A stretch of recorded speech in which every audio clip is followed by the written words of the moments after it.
Mesdames, Messieurs, bonsoir, bienvenue pour cette 20e édition, 20 ans déjà de la cérémonie des Perles, les prix Entreprendre Lausanne Région.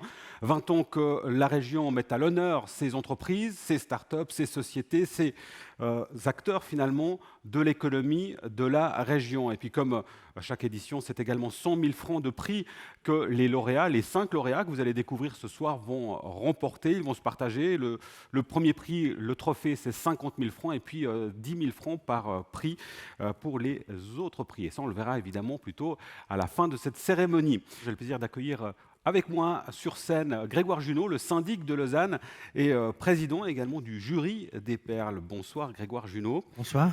Quel rôle peut jouer, doit jouer la région lausannoise, l'économie de la région lausannoise dans cette économie globalisée, mondialisée? Quel rôle en quoi elle peut faire la différence? Elle doit essayer d'offrir les meilleures conditions cadres, c'est-à-dire bien positionner la destination économique lausannoise au sens large. On parle évidemment de la région. Je pense que c'est un des gros enjeux, disposer de terrain et de sites à disposition. Ça, c'est probablement un des principaux soucis aujourd'hui qu'on a, c'est effectivement d'offrir des espaces à des entreprises. On voit qu'on a beaucoup de jeunes pousses. Bon, le prix Perle en est l'expression, mais on en a beaucoup autour de l'EPFL, notamment autour des hautes écoles plus largement, qui se développent, mais qui parfois n'ont pas la possibilité de ensuite se développer plus encore dans la région. Donc ça, c'est un vrai enjeu aujourd'hui, d'avoir des sites à disposition pour les entreprises dans tous les différents secteurs économiques et qui soient bien positionnés en termes de marché. Je pense que c'est réellement l'enjeu, c'est offrir de bonnes conditions cadres pour les entreprises. Quand on parle de durabilité, ce n'est pas un vain mot, évidemment. Et d'ailleurs,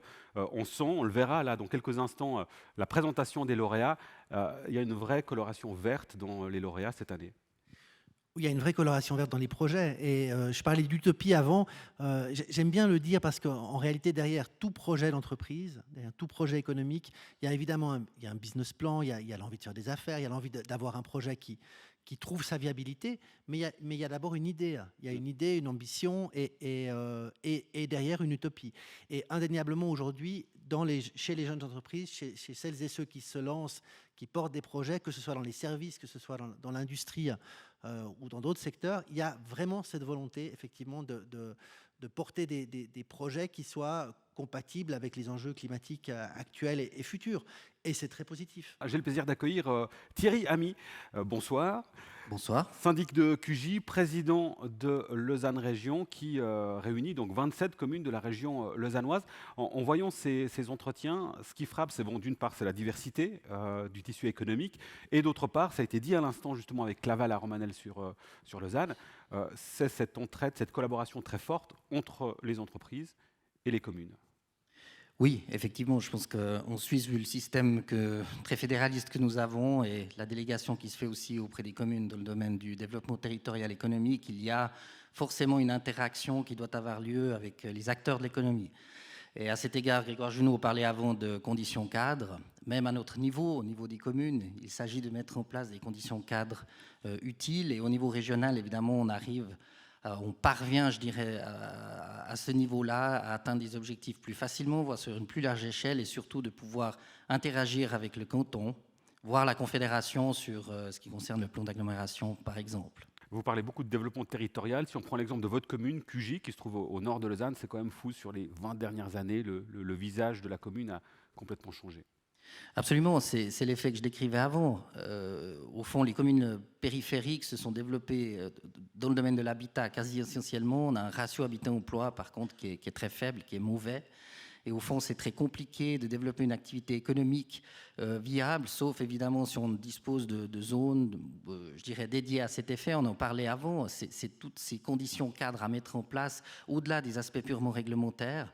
Et ces défis-là, pour les communes périphériques, sont extrêmement importants, tout en sachant qu'au fond, elles doivent soutenir le développement quand même d'un centre qui doit pouvoir obtenir ces conditions. Et puis surtout, on doit travailler, et c'est là le gros défi du développement de l'économie aujourd'hui, c'est qu'on doit travailler à la fois sur le territoire, à la fois sur l'économie et à la fois sur la mobilité. Et aujourd'hui, la mobilité est une des questions clés qui va permettre à certaines de nos communes de mieux se développer que d'autres, parce qu'elles pourront, au fond, offrir à leur population une accessibilité plus aisée à certains lieux de travail. Allez, il est temps à présent de découvrir les lauréats de cette édition 2022.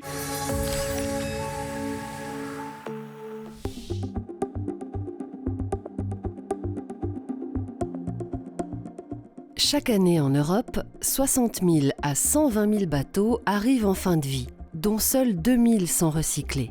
Le plastique renforcé de fibres de verre composite est en majorité mis en décharge. Composite Recycling a créé un système breveté à base de pyrolyse et d'un post-traitement qui permet le recyclage des composites sur place. Transportable, l'entreprise peut directement intervenir sur site et rendre ainsi recyclable cette matière utilisée dans de nombreux domaines tels que les éoliennes ou les circuits imprimés. La pyrolyse, c'est quelque chose qui est connu depuis très longtemps, puisque ça fait 3000 ans qu'on utilise la pyrolyse pour faire du charbon avec du bois. Et il y a beaucoup de projets qui essayent de recycler toutes sortes de plastiques. Et c'est justement là le problème, et c'est ce qui nous différencie. Nous avons décidé qu'au lieu d'essayer de faire une machine qui est universelle et qui sait faire du pneumatique, du plastique, des sacs plastiques, etc., nous ne faisons que des matériaux composites. Par un procédé qui est statique, et sans broyage, on récupère réellement des fibres qu'on peut réutiliser pour refaire des nouveaux composites.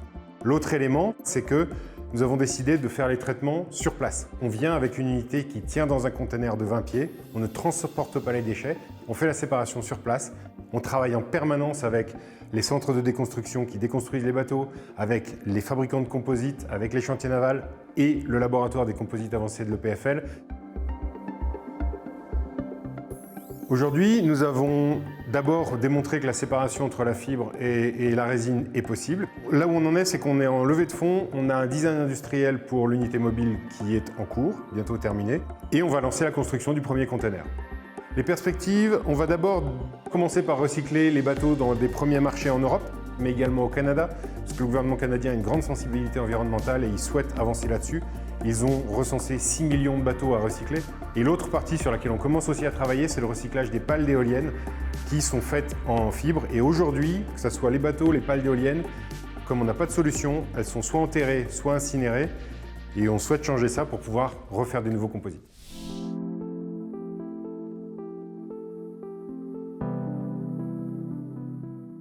« 75% du chauffage-refroidissement sont générés par les combustibles fossiles et sont responsables d'un tiers des émissions de CO2. Enerdrape propose de transformer les infrastructures souterraines en sources de chaleur renouvelables. Ces panneaux brevetés sont faciles et rapides à installer et, grâce à leur flexibilité, offrent de nombreuses possibilités d'utilisation. Grâce à cette solution, il sera possible de transformer nos parkings en sources d'énergie renouvelable. Enerdrape est né à l'EPFL. Je dirais que c'est la continuité de plusieurs années de recherche dans le cadre de la géothermie et comment intégrer la géothermie au bâtiment. En faisant des premiers prototypes, en testant, on a eu cette idée de transformer un petit peu cette technologie pour qu'elle soit plus adaptée à la rénovation et aux bâtiments existants. Ce qui nous différencie avec Enerdrape, c'est qu'on facilite vraiment l'accès à une source qui est aujourd'hui complètement inexploitée. De pouvoir transformer toutes ces surfaces en contact avec le sol qu'on a aujourd'hui, que ce soit les parkings souterrains, les gares, les tunnels de métro, qui ont ce potentiel de récupérer de la chaleur pour les bâtiments. Pour les perspectives, on est actuellement en train de lever des fonds. Notre objectif, c'est de grandir, d'engager de nouvelles personnes. Les prochaines étapes, c'est vraiment de finaliser la commercialisation du produit, d'avoir un produit industriel qui peut être produit en masse. On est les seuls à transformer ce type d'infrastructure en source de chaleur renouvelable. Ça reste un marché de niche en soi, les parkings. Après, on est dans le domaine de l'énergie, c'est un marché assez concurrentiel. Il y a énormément de technologies sur le marché aujourd'hui. Mais ce qui est aussi très intéressant avec notre technologie, et c'est comme ça qu'on l'a pensé dès le début, c'est qu'elle s'intègre et elle se coupe très bien avec d'autres types de technologies. Et on est assez persuadés et certains que pour l'avenir, on n'arrivera plus à trouver une source qui arrive à faire tout pour le bâtiment. Il faudra vraiment pouvoir coupler toutes ces énergies. Et on a de la compétition, mais on a aussi des potentiels partenaires avec qui bien se compléter. En Europe, toutes les 15 secondes, une personne a besoin d'une transfusion de plaquettes. Or, les banques de sang n'arrivent pas à répondre à toutes les demandes. Hémostode est la première entreprise à avoir breveté une solution permettant la production à large échelle de plaquettes à partir de cellules souches génétiquement modifiées. Ce procédé permettra notamment un accès sécurisé et rapide à la transfusion plaquettaire, de diminuer le temps d'hospitalisation et d'offrir de nouvelles perspectives de traitement.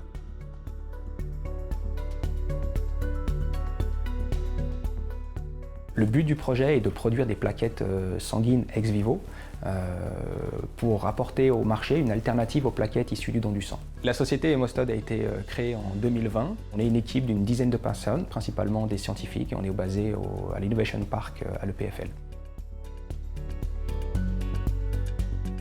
Le sang est un produit rare qui nécessite des collectes. Les dons du sang déclinent depuis plus de 20 ans et c'est pas sans poser de problème pour les patients qui ont besoin de transfusion à l'hôpital. La solution est non plus de collecter le sang, mais ça serait de produire ces plaquettes en laboratoire à partir de cellules souches. Ce qui nous différencie, c'est que déjà, les seules plaquettes dont on dispose aujourd'hui sur le marché sont des plaquettes issues du don du sang, alors que les plaquettes qu'on se propose de fournir sont des plaquettes fabriquées en laboratoire. Elles ne dépendent pas d'un don, donc adaptées à tout type de patient. Elles sont totalement universelles. Aujourd'hui, on produit des plaquettes en laboratoire tous les jours, des plaquettes fonctionnelles. L'avenir pour nous consiste à transférer notre procédé de production vers un partenaire de fabrication de qualité pharmaceutique pour nous permettre de produire les lots nécessaires à la réalisation d'une étude clinique, d'un premier test de nos plaquettes chez l'humain.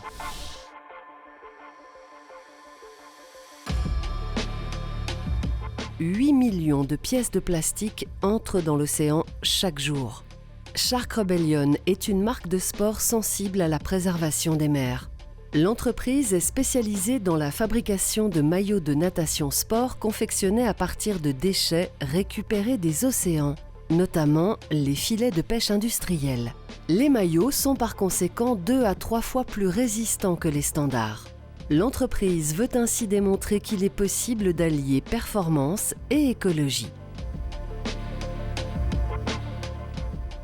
Le projet Shark Rebellion est né d'une constatation, c'est que nos océans et nos mers sont extrêmement pollués par le plastique. Et je voulais absolument trouver une solution.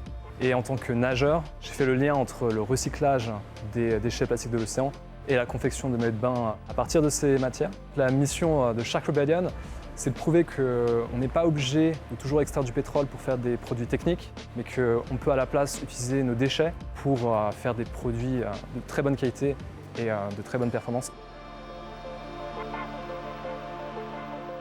Dans le domaine de la natation, il faut savoir que la plupart des maillots de bain utilisent du polyester, donc c'est du plastique qui est extrait du pétrole. La première différence, c'est qu'on n'utilise que pour nos maillots de bain du plastique recyclé des océans.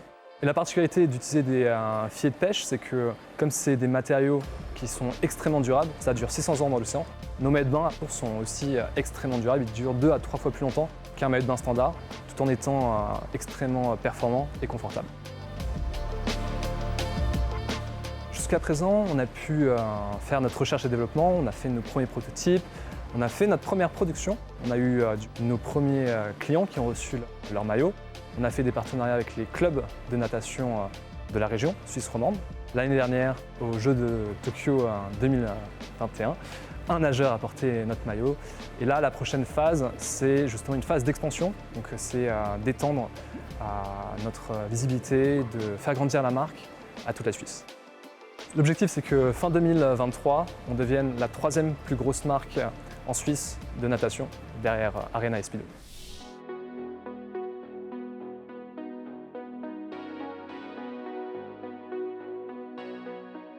D'ici 2050, les surfaces de serre seront multipliées par 15. Or, ces dernières sont très consommatrices d'énergie. Voltiris a développé une solution brevetée permettant de les transformer en centrales électriques. Leurs modules solaires bénéficient à la fois d'un filtrage spécial adapté à la production agricole et sont combinés aux performances du photovoltaïque. En permettant ainsi une double utilisation du territoire, Voltiris propose aux propriétaires de serres d'améliorer la viabilité et durabilité des opérations. J'ai étudié un doctorat en spectroscopie à l'Université de Bâle. Donc, en spectroscopie, on s'intéresse à la réponse aux différentes couleurs des différents matériaux. Quand on s'est retrouvé avec Dominique et Nicolas, on est tous passionnés d'énergie et d'agriculture. Et on s'est posé la question, est-ce qu'il est possible de pouvoir générer de l'énergie tout en continuant à produire des aliments de la même manière? On a développé des modules photovoltaïques qui filtrent la lumière du soleil de manière à ce que les couleurs qui sont nécessaires à la croissance des plantes, comme le rouge et le bleu, sont transmis aux plantes qui sont sous les modules, et on utilise le vert et l'infrarouge proche qui ne sont pas utiles pour la photosynthèse des plantes pour générer de l'électricité. On se différencie des autres solutions d'agrovoltaïque par notre spécialisation dans les serres en verre.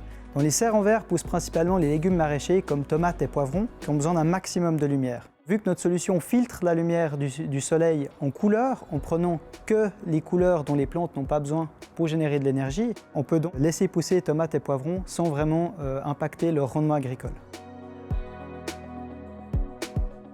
En ce moment, on est dans la validation commerciale et technologique avec plusieurs projets pilotes. Comme ici à Agroscope, on fait la validation agronomique où on teste l'impact sur la croissance des plantes. Et bientôt, on élargit dans tous les pilotes dans plusieurs régions dans la Suisse et on va partir dans les Pays-Bas pour élargir notre phase de pilote. Avec Voltiris, on a vraiment la vision de devenir le numéro 1 fournisseur de l'énergie pour des serres en verre. Et après, on verra si on s'élargit dans les serres en plastique, où il y a encore plus des solutions pour vraiment rendre les serres plus renouvelables et réduire l'impact environnemental sur toute la planète. On les a vus à l'instant dans le reportage, je les retrouve ici sur scène.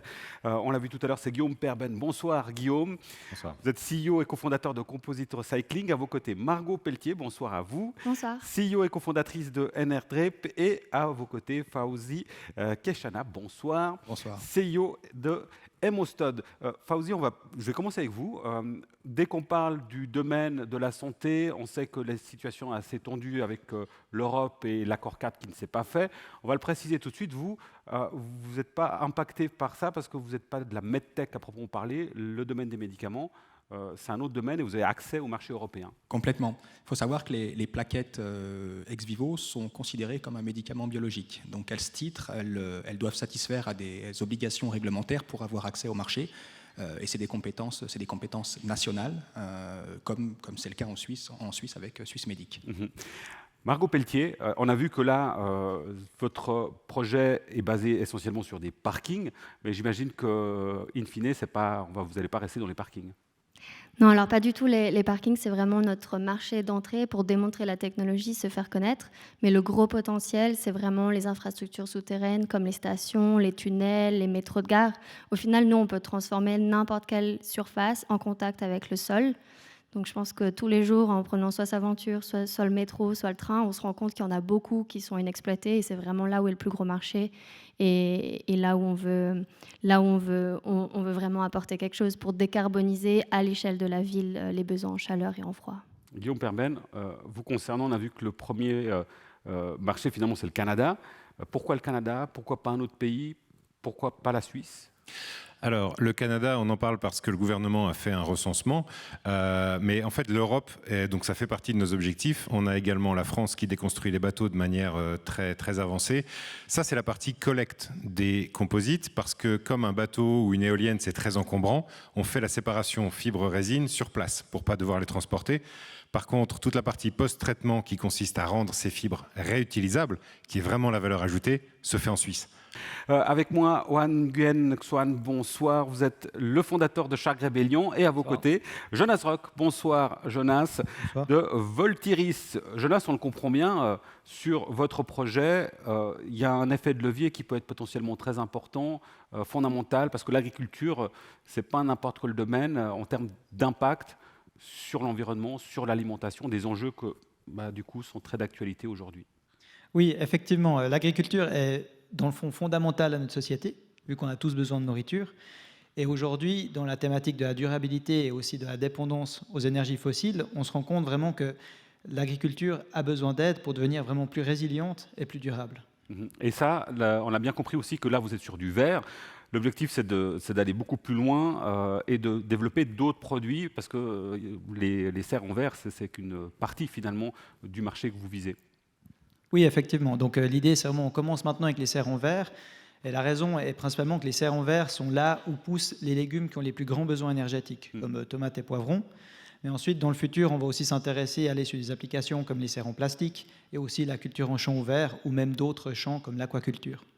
Ohan, dans votre cas, vous êtes alors là aussi dans une industrie qui est pour le coup très polluante, l'industrie textile, mais aussi extrêmement concurrentielle. Il va falloir jouer des coudes. Oui, c'est le cas. L'industrie sportive, équipementier sportif, c'est un domaine très compétitif. Mais nous, on apporte une différence dans le sens où on porte une mission, la mission de protection des océans. Et c'est la raison pour laquelle on est les seuls à proposer des produits performants et écologiques. Et c'est grâce à ça qu'on va pouvoir faire la différence. Et on passe à la remise de ces prix. On va commencer par les 3 premiers prix, les prix de l'innovation. Anne-Laure, roulement de tambour, qui sont les 3 gagnants du prix de l'innovation? Alors, les prix de l'innovation reviennent à Composite Recycling. Composite Recycling. Superben.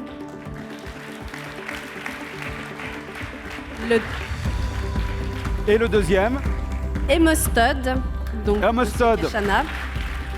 Pour le 2e prix de l'innovation. Et le 3e, Anne-Laure? Le 3e pour Voltiris. Félicitations aux 3. On va demander à Guillaume de venir nous rejoindre pour prendre son prix pour donc le prix de l'innovation qui sera remis par Anne-Laure. Ce magnifique petit trophée qui vous est remis. 10 000 francs donc pour Guillaume et également Hemostat qui reçoit ces 10 000 francs. Félicitations également. Et enfin Jonas. Également 10 000 francs pour le prix de l'innovation. Félicitations, bravo, on peut encore les applaudir. Grégoire Junot, je vous en prie, venez me rejoindre pour la remise de ce prix, les 50 000 francs du Trophée Perle. Grégoire Junot, je vous donne cette enveloppe. Là aussi, vous prenez votre temps, mais tout votre temps. Surtout, ne vous pressez pas. On va jouer un petit peu le jeu quand même. Moi, je ne suis pas stressé. Ah mais j'imagine, bah oui, mais surtout qu'en tant que président du jury, vous devez connaître évidemment la réponse. Mais vous allez jouer le jeu quand même. On va vous laisser ouvrir cette enveloppe, découvrir. Je vous propose de faire des gros yeux quand vous découvrez cette enveloppe. Ah, il a l'air surpris. Il a l'air surpris du résultat. Grégoire Junot. Je vous le donne alors. Vous me le donnez dans 3 secondes. 2 secondes. Grégoire Junot, qui remporte le Trophée Perle 2022? Le lauréat revient à Enerdrape, à Margot Pelletier. Enerdrape, Margot Pelletier.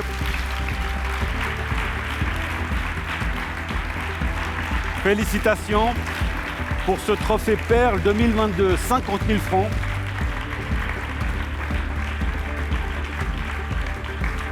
Remis par les mains du président du jury, syndic de Lausanne. Prenez seulement un micro, Margot. Bah oui, on va vous faire réagir quand même sur ce Trophée Perle, 50 000 francs. J'imagine quand même un peu d'émotion.